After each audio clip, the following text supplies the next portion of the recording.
So you guys were I'm hearing a lot of you guys wanted a theme song shortened, so here we go. This girl reviews movies, games, and books. Sometimes she plays them. So does that, and when she does it with the cat, does that make her crazy? Does that make her crazy? Probably. So, it's shorter. There you go. Crazycatlady or Martha Butler does not own any trailers or pictures. I use them under fair use, educational, for and entertainment purpose. Hi everyone, Martha here. So, movie that has a lot of fire in it, and is this one is just as violent as the other one? Yes! Except for no little kids die this time around. That's good! So, this one, Catching Fire, takes place about a year after the movie, after the last movie. Even though Primrose actress looks like she's at least 2 years older. Because movies take a lot longer to make than you think. Because how tall she's gotten. Because before last time we saw her, she was 12. Here she's at least 14. So, yeah, she definitely had a growth spurt. So, like I said, it's been about a year since the games, and this time around they have PETA and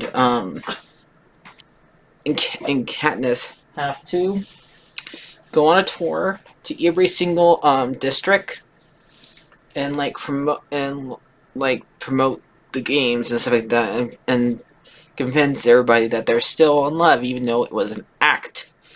And I think by the end of this movie, she does actually love him because the kisses actually look real. Yeah. So, and I knew there was a stupid triangle love going around that. It's in the movie actually, but they wanted us to pick sides. Whose shoes should we end up with, Gale or PETA? It's up to her. That's all I always seen it. Neither one of them is both of them treat her very well, so it's really hard for me to pick. If one of them was cuter than the other one, or if one actually treated her terribly, I would probably pick the other. But usually around this on her time, because Gale gets whipped for her in this movie, and PETA almost gets shocks and gets poisoned for her in this, and lies for her again, saying that she's pregnant, and gives the idea, she actually comes the idea for them to get married, because right after before they go on their tour, Snow comes and meets Katniss for the first time, and tells her basically up front that the poison thing will not work this time, and saying poison thing is the reason why you guys are the only ones alive, and she knows, lets me know they look you for a hero. And when they go to District 11, where Rue came from, and the other guy starts the T. They don't say his name very often, so what am I gonna say? But she only said she only talked to him once, but she says, I owe him my life, but as a debt I won't ever be able to repay. And then she talks to Rue's mom and her siblings directly. Her dad's not there, so somebody tells me the guy that, like I said in the first movie, that did to bring the fingers up first. I thought that was her dad, and it probably was. And same thing happens here. An elderly man, after she gives the speech about her and PETA, because Effie's notes that they gave to Peeta and to Katniss said read those notes, but they don't, not here, and it costs them some people their lives because instead of them reading what she wrote to them to say, and they're actually trying to like pay respect for these guys, and it cost the first person to do the salute to Rue and having to Rue the fact that she was a young child and she did not deserve to die that young, and they end up killing the couple of people there, and Katniss blames herself. She doesn't know what to do, like, and then Effie tells her, "You guys are lucky. You guys are like she says something that she probably shouldn't have.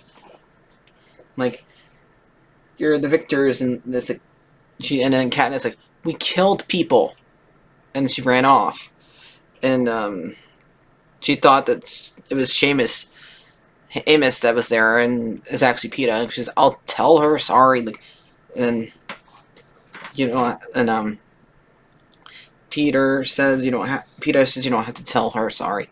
So the rest of the time, in order to save people's lives, even though some people do die, because what Peeta and Katniss did when they decided to eat the berries instead of killing each other, they started kind of a revolution.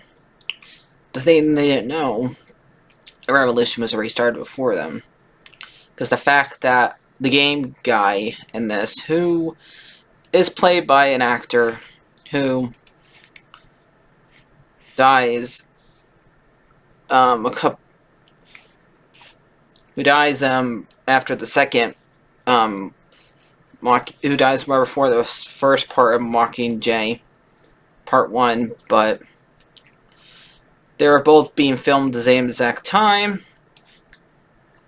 Where is he? He on there. The game ward guy, Heaven B, who was played by Philip.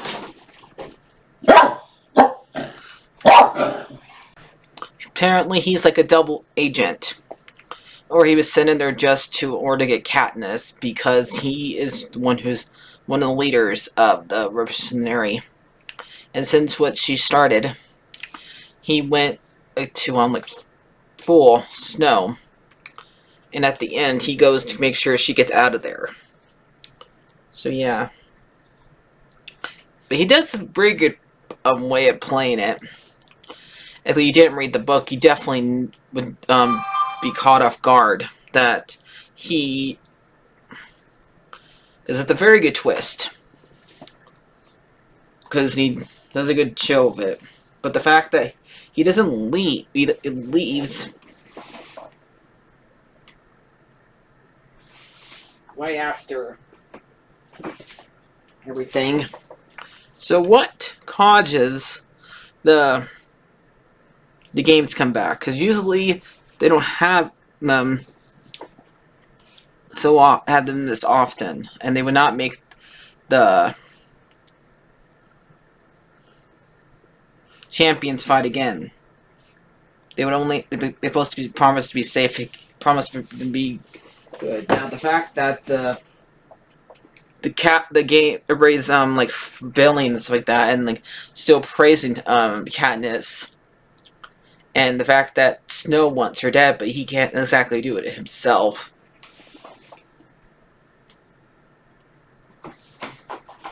So Heaven B comes up with the idea to have another game, or Snow does. But this time around, only victors can go in. So that makes Hamish, Peeta, and Katniss having to force to do, even though they would pretend to get married, because they would have to get married eventually. But Hamish did get picked, but Peter volunteered.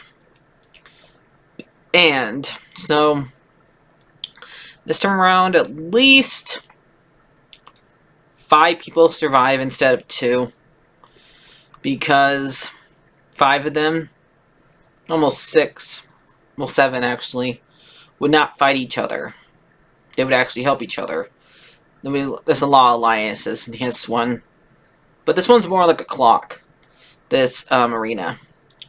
Like every single hour it's something different. We have like poison fog, rain like blood, monkeys attacking you, mostly baboons. Think of Rafiki from Lion King, but a lot more scarier. So, and then they have one part of the movie where we see like hear them hear like crows talk, like speak their loved ones, sound like their loved ones, to like to make them coming out, and then to separate them. And I did like how like a lot of the dresses were in here. They still do the catching fire part with the dresses, and sadly, what Sindra,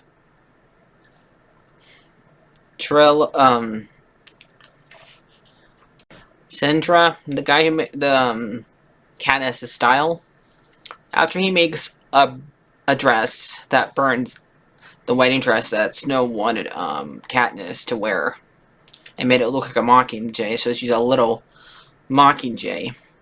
And remember, that's the last book, so that's them like symboling what them like doing a little Chekhov's gun right there, and he ends up getting killed for it, which is sad. I remember seeing that for the first time. It made me cry because he was like one of the few people that was who actually did care for her and actually honest for her. Like, yes, I did like I still I'll probably always like Haymitch because Willie Allen plays them, but sometimes it's hard to tell what his character was doing, because he did lie to her, but he did it to protect her, because he's picked protecting her over PETA.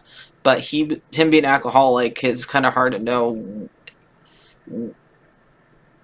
because a lot of times since they're not always sober, you don't know what to get out of them sometimes. But I always liked his characters nonetheless. But I just always loved Chime's dresses. Even though I'm not a person who loves wearing dresses, I would probably wear his dresses in a heartbeat. And not that I still love Hamish, but I like Chime better out of the 2. So, yep, and we get a good character out of this movie. I like Joanna. She is a really good character out of the ones that survive. She helps shows Katniss how to be strong and stuff like that, and actually keeps protecting her. And so does what's the other guy's name? Because since the ones that there are 3 that survive, Figgin, and who had Meg, an older lady, who's on part of his crew. He's one of the people that was with Candace. Apparently, he was in on Heaven Beast thing, because he knew about District 13, and both Joanna and him both protect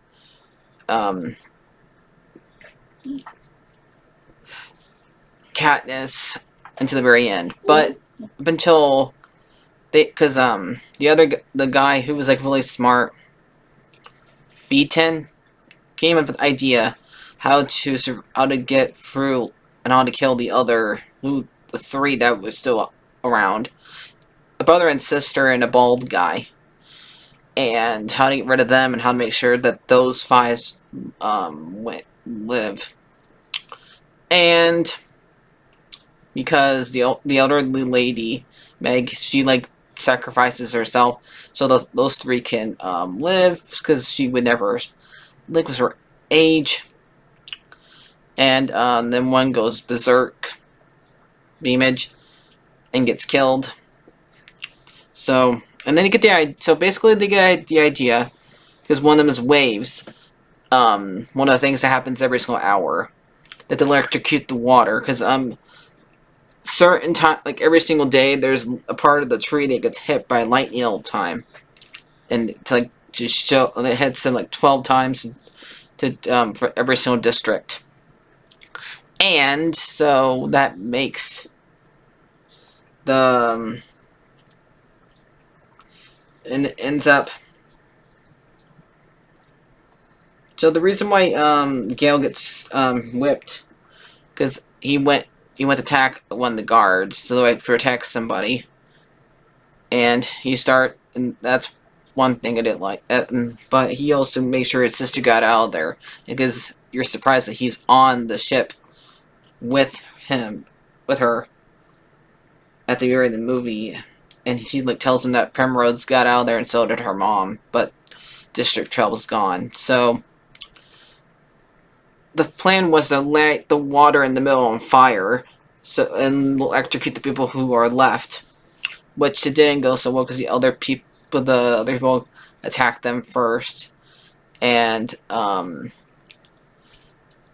PETA and Katniss were gonna run after they electrocute the water, and so, but they got separated because PETA didn't trust them, and he was told for him to keep alive.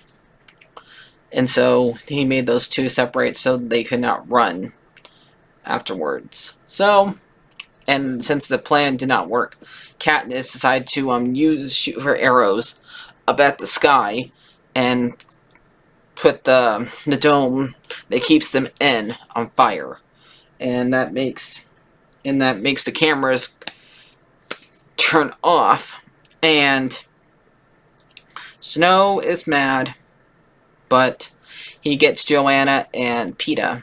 So who knows what's going to happen to those two? If you watch the next movie, you would know, but we'll find out. So I haven't listened to Songbird and Snake, but I don't know when I'm going to watch the movie anyway, but I'm going to listen to it again. I'm going to listen to it before I watch the movie, so yeah. It's about 8 hours long, so probably taking about a couple days to listen to it. But, so, I'm going to get this one about an AL10. So, in the words of Lisa's Keys, this girl is on fire! She's burning in fire! Because, yeah, I have to sing that song a little bit, since they have so many fire in this movie. I'm gonna give this movie a 9 out of 10. So I'll see you guys later. Like, favorite, and subscribe, and bye-bye.